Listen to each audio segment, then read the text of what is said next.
Hi class, and welcome to the lecture for week 10. Last week we talked about direct instruction approaches, and today we're going to switch gears and talk about a different method, constructivist approaches to instruction. So this week we'll be talking about what is constructive learning and how is it different from direct instruction, which we covered last week. When do you use it and how do you use it? Here's our vocabulary. I want to remind you about the optional vocabulary template and assignment. For the purposes of certification, you need to be able to plan and implement a constructivist lesson and also be able to manage cooperative learning groups. So the question is, what is constructivism? Well, it's a sort of an approach that draws on a number of learning theories. And it says that individuals discover and transform knowledge to make it their own. That is, learners construct their own knowledge. That's the name, constructivism. Constructivist approaches also emphasize cooperative learning, discussion, questioning, and other metacognitive skills. Remember, metacognitive means thinking about your own thinking. Setting goals, for example, is a metacognitive skill. Discovery learning is a type of constructive learning where students are encouraged to learn principles for themselves. And this week, we do a vignette at the start of the chapter in which an instructor has students figure out the principle of volume for themselves. So you can see an example of discovery learning in that. Your book calls it constructivist theories, but I don't want you to be misled. It's not one theory. It's a teaching approach that utilizes a number of learning theories. This is why you're not allowed to use direct instruction or constructivist learning theory for your EdTPA assignment. You have to draw upon Skinner's theories and operant conditioning, for example, or Piaget or Bandura or Vygotsky, etc., the theories that are listed in the assignment. Cooperative learning plays a big role in constructive learning, and that's when students work together in small groups to help each other learn. Now, these groups usually consist of 3, 4, 5, or even 6 members, and sometimes teachers will group by ability. So what does that mean? Let's say you're teaching a reading lesson, and you have students who have different reading levels in your class. If you group the students, 4 students of the same reading level together, that's called homogeneous grouping or same ability level. If you mix the groups up and you group, let's say, a student with a 3rd grade reading level with a 5th grade reading level student and a 7th grade reading level student, then you're using mixed ability levels, and that's sometimes called heterogeneous. So homogeneous grouping is when you group with the same ability, and heterogeneous grouping is when you group with mixed ability. And there are reasons for both of these. Homogeneous grouping is good to do when you want to advance skills at each level. Heterogeneous grouping is good to do when you want students of mixed abilities to work together to either help each other or give different viewpoints. I would encourage you to use both in your class. It's not fair to the advanced students to only group heterogeneously because they need to work at their level sometimes. But also it can be very helpful and practical at times to group with mixed ability levels. Constructive learning also includes a lot of project-based learning. This is where students work, usually in self-chosen groups, on a messy project. So, for example, if you're doing a unit on air pollution, you might have a group that's working on the impact on habitat. You might have another group that's working on causes of air pollution. But whatever the groups are working on, they usually produce a product to demonstrate learning, and it's often assessed with a rubric. So, for example, if students work together to understand human impact on the local habitat of animals, they might develop a PowerPoint presentation and a flyer to hand out to the class detailing their findings, along with ways to diminish the harmful effects on habitat. A key feature of constructivist learning is problem solving. in which students must apply knowledge and skills to identify and solve a messy problem. Now, the important features of the problem is that it should not be simple. It should be something that's a little complicated, and it should have more than one solution. It should be interesting and challenging to the students. So we're going to see some examples later in the presentation of different kinds of problems, but we call that the messy problem, one that's not simple to solve. It's interesting and challenging, and it has different solutions. Problem solving leads to critical thinking, the ability to make rational decisions about what to do or believe. Critical thinking encourages thinking with evidence, and I would argue today, particularly in our political arena, we need to encourage more critical thinking. Critical thinking uses skills like analyze and evaluate and judge and create. The goal is to produce self-regulated learners, and a beneficial outcome to constructivist learning is that it does tend to promote the development of self-regulated learners, or learners who understand learning strategies and know how to use them. And this kind of makes sense, doesn't it?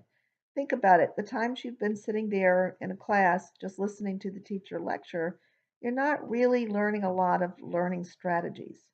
But if the onus is on you to construct your own knowledge and you're having to gather information, you're having to evaluate that information, you're having to produce a product, then you're probably going to develop more learning strategies. Let's talk for a moment about the historical roots of constructivism.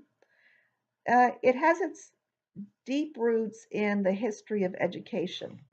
It draws heavily on the work of John Dewey. You might know John Dewey from the Dewey Decimal Catalog, but I probably date myself there. But he was a very important learning theorist of the early 20th century. Jean Piaget, you know, and Len Vygotsky. And all of these individuals emphasize that cognitive change takes place only when students are allowed to explore their environment and reflect upon this interaction. It differs from direct instruction because you do not simply tell students everything they do need to know. You may need to tell them some things, but the primary focus is on guiding students. In the traditional classroom, you often see direct instruction. And in this format, as I said last week, students receive knowledge from the teacher and from the text. It emphasizes basic skills. There's a strict adherence to fixed curriculum with textbooks and workbooks.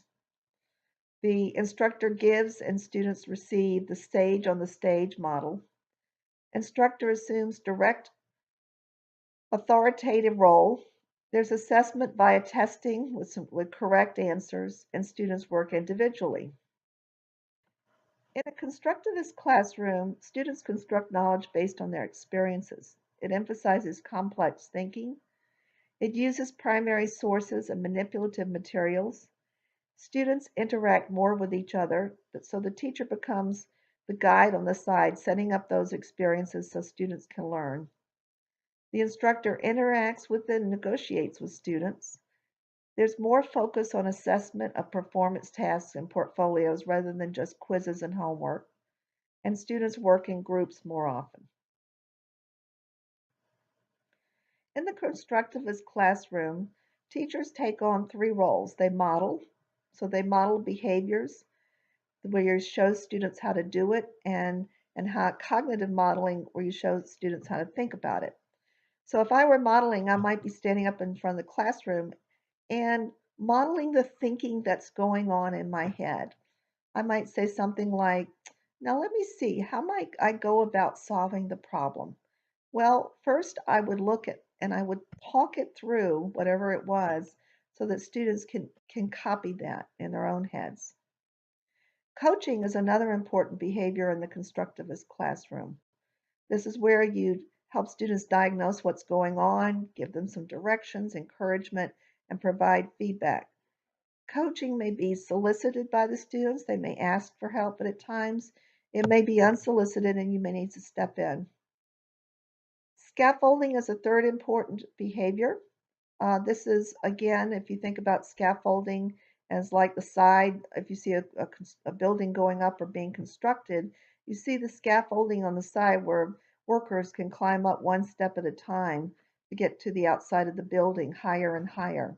And so students, when we provide scaffolding to students, we're helping them to get from one rung to the higher rung on the ladder. So you need to think about always where the learner is and how you need to scaffold them to the next level. And there is in the vignette, in the opening vignette, there's a point where the instructor scaffolds the group to the next level of learning. See if you can find it. And one of the questions later in this presentation focuses on that. There are many different methods that you may use in constructivist learning. Real world activities are fun, like the stock market, where students actually get imaginary money and play the stock market. This tends to be very motivational for them. They get really excited about it, and they're learning all kinds of things, math skills. They're learning usually communication skills, how to literacy. They're learning how to read stock market tables, for example. Problem-based learning, as I talked about before, is focused around a problem. Inquiry is another type of method, and this is used primarily in science, although it is also used in other areas such as social studies and reading, where you don't give the students the answers, but you guide them to the answers. Cooperative learning, we talked a bit about. Role playing, this is where students are asked to assume a role, usually in a simulation. So you might have a game set up once a week that you do where you are teaching them about colonial America. And one person has to assume the role of the governor, and one person has to assume the role of a merchant, etc. Debates are something that I've often used in classes to they're highly motivating, and if you structure it the right way, students will learn by acquiring facts and debating each other over a particular topic. So there are many different methods, and this is just a small list of constructivist methods. Let's take a look at some examples of constructivist learning. Students participate in a science lab to determine what makes leaves turn colors in the fall. So rather than just lecturing, you could have a science lab where they conduct an investigation. They put leaves under a microscope to examine them, green leaves and brown leaves. They do some research. Here's another one. Students conduct research and draw a timeline of the rise of civilization, Chinese civilization. So in this, they're going onto the internet, they're identifying important events in the rise of China, and they're drawing a timeline. Students study the life of a famous author and put together a poster presentation on the author. So this is a popular one where students choose a favorite author and maybe have to research some facts, including date of birth, place of birth, most famous works, etc., and then complete a poster. Students play with manipulatives to understand fractions better. This is a common one at the lower grades as students are learning fractions. Students look at works of Impressionism and try to determine what elements they all have in common. Students go on to create their own impressionistic art. So think about the commonalities that all of these examples have. You don't see a lot of lecture going on in this, although there might be brief mini lectures at points where students need vital information, but the thrust is not to lecture. Students are creating something, they're going out and having to acquire knowledge or skills, and they're creating something to demonstrate that knowledge or skill. What's the research on constructivist methods? Well, we know that they're very diverse. This is unlike direct instruction, which is pretty contained to lecture. There are many different ways to do constructivist learning, and the methods are very diverse. The research comparing constructivist and traditional approaches to instruction is often difficult to interpret, and more research is needed on constructivist approaches to determine when they are most effective for enhancing achievement. Bottom line is there's a place for both types of instruction. You use direct instruction when it's faster, easier, and simpler for students to acquire knowledge, such as, um, what are polynomials, perhaps. You use constructivist learning when students can figure things out for themselves and when the learning will be deeper and maintained for longer if you let them figure it out. And so the vignette is a prime example this week of a concept that the teacher has made a judgment about. He said, I think students will maybe take a little more time on this, but they will retain it for a lot longer if they figure it out themselves. So how do you go about creating a constructivist lesson? First, you're going to start with a learning objective or learning or target. It could be related to a real world problem. SWBAT, by the way, stands for Students Will Be Able to. Let's take a look at some. Students will be able to analyze trash production in the United States, explain why it is a problem, and provide practical suggestions for reducing it. So if I were teaching this learning target, I might say I'm going to bring in lots of material and bring students to the computer lab so they can look at the types of trash produced in the United States, how much trash. Let them start producing graphs with different regions and different amounts. Let them start researching alternatives to trash and what people can do instead of trash. And then I would think about, okay, how am I going to teach that? I'm probably not going to lecture. I'm probably going to let them find out for themselves. And then they're going to produce something at the end. Here's another one. Students will be able to calculate the area of a triangle and apply this calculation to something in their everyday lives with 80% accuracy. So you could actually let this be a lesson where students figure out everything for themselves simply by giving them different kinds of triangles and little hints about how they may wish to calculate it. Let them use trial and error. Students will be able to critically analyze the reasons for the U.S. bombing of Syria and explain whether they disagree or agree with them. Students will be able to conduct an analysis of their favorite author in terms of their body of work, perspective, and evolution of writing style. Notice how all of these learning objectives or targets focus on an outcome. And if it's written properly, you can see how this can be taught and assessed. But in each one of these cases, the commonality is that students are going to be exploring these ideas for themselves, and you're not just going to be lecturing about them. Once you have a learning objective or a target, you focus on a topic or a question to explore. It may be related to a real world problem. So, is trash a problem? How much trash do we create? Is it a problem? What could we do to reduce it? That gets back to that trash example. So these are some big ideas or big questions for students to explore. Notice they're not simple. There's not yes or no answers. Even is trash a problem? Well, we don't really know that. We have to find evidence that there is. And there are different solutions to it. What could we do to reduce it? There are many different ways. Is water pollution in our environment a problem? Much water pollution is there in the local reservoir? How does it impact our lives? Again, big topics or questions to explore. In math, what is the area of a triangle? How can we apply this to everyday life? Are there patterns in nature? What implications do they have for math and science? So in every case, the questions are complicated, messy, more than one solution, and probably much more interesting than a worksheet. In social studies, back to our Syria example, do you agree or disagree with the bombing of Syria? How did it come about? What could be done? What is the difference between equity and equality in terms of immigration? What is the history of immigration that led to this conflict? What can be done?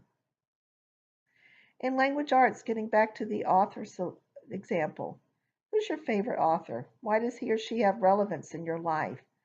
Conduct a detailed investigation of his or her writing style, including body of work, perspective, evolution of writing style.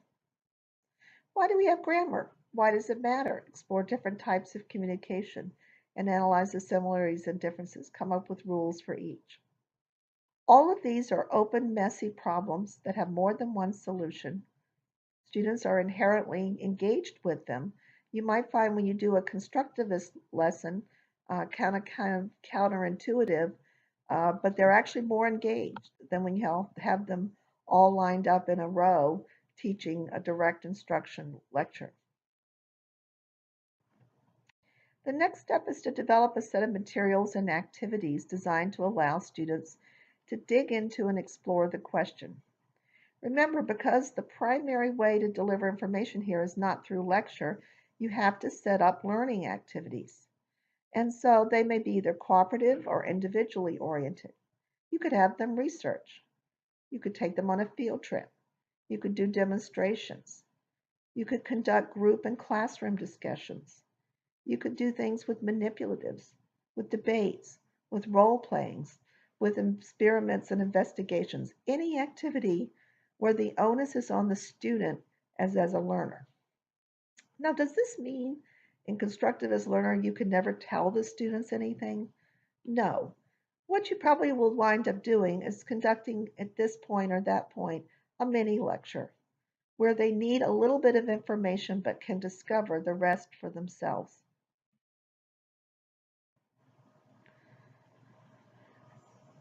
You should probably use guided inquiry. So you need to think of some questions ahead of time that will move students along the learning ladder. So you think of the questions you might need to promote further learning through guided inquiry. And so you want to focus on the why and the how questions. So how does trash get collected? Why might it be a problem, for example? After the learning, you still need to assess, just like you do with a direct instruction lesson. So you need to think of what you will do to assess mastery of learning objectives. Could be tests, quizzes, but often in constructivist learning, because they're producing products like posters and essays and PowerPoint presentations, it's probably going to be graded with a rubric.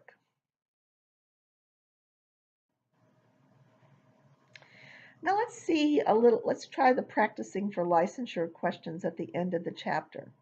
So pause the video for a moment and reread the chapter opening vignette on page 187 of your text. Hit play when you are ready to proceed with the questions.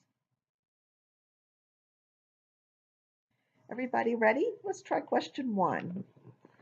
Mr. Dunbar, in his lesson on the volume of a cylinder, asks his students to figure out how to measure volume through experimentation. What type of learning strategy is he using?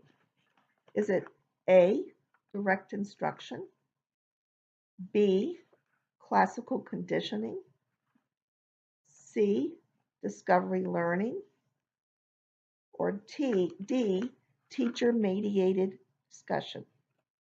Think about that for a moment.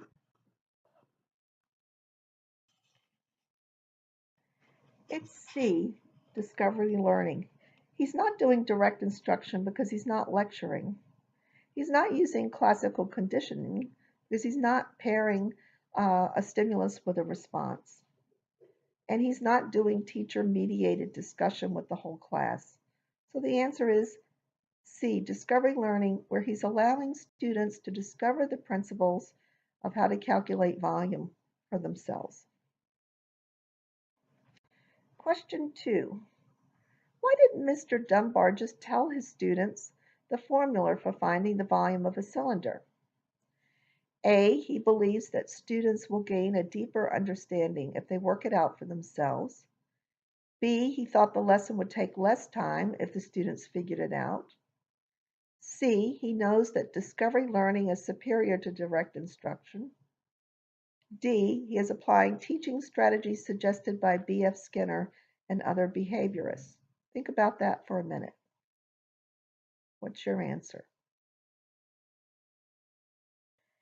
The answer is A. He believes that students will gain a deeper understanding if they work it out themselves. It's not the one about taking less time. It might actually take a little more time, but he believes it to be worth it. It's not that he necessarily believes that discovery learning is always superior to direct instruction. As we've said, there's a time and a place for both. And it's not that he's applying teaching strategies suggested by B.F. Skinner and other behaviorists, because they are more about controlling behavior in the classroom through operant conditioning and handing out rewards and punishments. Question 3.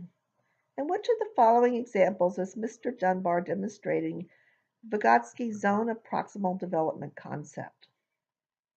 A. Mr. Dunbar says, today we're going to have a chance to discover how to compute the volume of a cylinder. B. Mr. Dunbar assigns his students to sit around the lab tables in groups of 4. C. Mr. Dunbar, as he is passing by the masterminds group, says, you're right, Miguel, but what are you going to do with that information? D. Mr. Dunbar praises the masterminds group for figuring out the answers on its own. What's your answer? The answer is C. Mr. Dunbar, as he is passing by the mastermind group, says, you're right, Miguel, but what are you going to do with that information? This is the answer because Mr. Dunbar senses that the group is at one level of learning, and he acknowledges that they're right, and now he says they need to do something with that information. He's encouraging them to take the next step. Other choices: giving recognition, um, telling the groups that they will have a chance to discover how to compute the volume of a cylinder. That's just the introduction. Assigning students to sit around the lab tables in groups of 4, that's just setting up the cooperative groups. And praising the masterminds group is certainly helpful, but it's not related to the ZPD concept. That's it for this week. Everybody have a good week, and I'll talk to you again soon.